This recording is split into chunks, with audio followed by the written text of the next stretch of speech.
Fabio Quartararo tampil gemilang di tes MotoGP Sepang. Yamaha semakin cepat, tapi apakah cukup untuk melawan Ducati? 3 hari tes di Sepang berjalan positif. Fabio mencatat putaran terbaiknya di sirkuit Malaysia dan selalu masuk 3 besar. Tahun lalu di kualifikasi, Fabio mencatat 1 menit 57,5 detik. Tahun ini, dia lebih cepat 0,8 detik. Performa Yamaha benar-benar meningkat. Kami harus tetap tenang, ini hanya tes, tapi hasilnya cukup bagus. Yamaha berkembang pesat dibandingkan tahun lalu. Apa yang berubah di Yamaha M1? Banyak. Elektronik baru, cara berkendara yang disesuaikan, dan peningkatan saat masuk tikungan. Tapi, masih ada kelemahan. Grip belakang masih jadi masalah bagi Yamaha. Saat trek punya grip tinggi, catatan waktunya bagus. Tapi saat grip rendah, masih tanda tanya. Yang menarik, jarak ke Ducati semakin dekat. Fabio satu-satunya pembalap non-Ducati yang bisa tembus 1 menit 56 detik. Dulu, kami meningkat, tapi tim lain juga meningkat lebih jauh.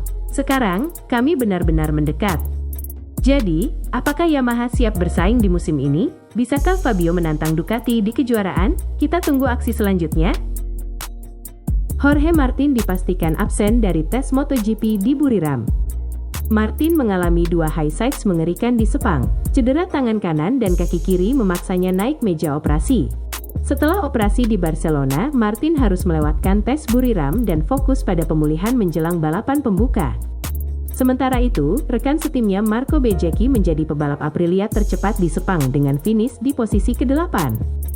Artinya Martin akan menghadapi musim 2025 hanya dengan 13 lap uji coba di motor barunya. Apakah ini akan mempengaruhi peluangnya mempertahankan gelar? Kita tunggu saja. Baru aja operasi, tapi Raul Fernandez tetap bakal terbang ke Thailand buat tes MotoGP terakhir sebelum musim dimulai. Fernandez cedera di Sepang minggu lalu, patah tulang metakarpal di tangan kiri. Raul bakal datang ke Thailand besok dan coba tes 2 hari. Terang Davide Brivio. Apakah Fernandez bisa turun lintasan sebelum musim dimulai? Kita lihat aja di tes Buriram Rabu dan Kamis ini. Enea Bastianini menghadapi tantangan berat di KTM setelah Sepang tes. Bastianini kini berburu kemenangan bersama KTM setelah didepak dari Ducati untuk memberi ruang bagi Marc Marquez. Tapi adaptasi dengan KTM RC16 ternyata tidak mudah. Di Sepang tes, ia selalu menjadi rider KTM paling lambat.